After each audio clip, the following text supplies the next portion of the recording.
Aksi mogok makan massa anti tambang emas di Kabupaten Banyuwangi terus berlangsung. Hingga kini, tuntutan mereka belum ditanggapi Pemda setempat. Sementara satu orang pendemo kritis terpaksa dilarikan ke rumah sakit. Sabtu siang memasuki hari keempat aksi mogok makan, adanya tambang emas di Gunung Tumpang Pitut terus dilakukan para aktivis. Massa menilai limbah tambang emas dapat merusak lingkungan serta mengancam ekosistem laut.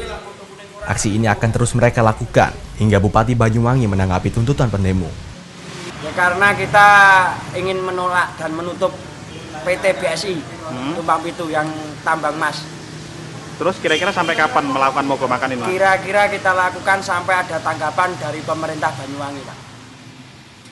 Aksi mogok makan dari warga ini mengundang simpati wakil rakyat.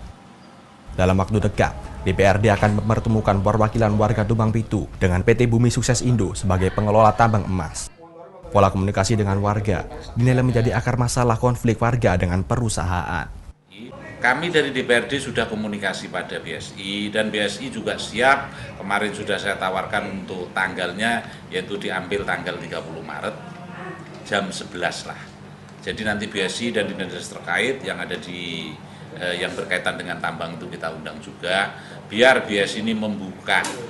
Jadi dari pusat juga dari DPR RI pusat lakukanlah sosialisasi secara terbuka kepada masyarakat, biar masyarakat itu tahu akan apa itu artinya tambang.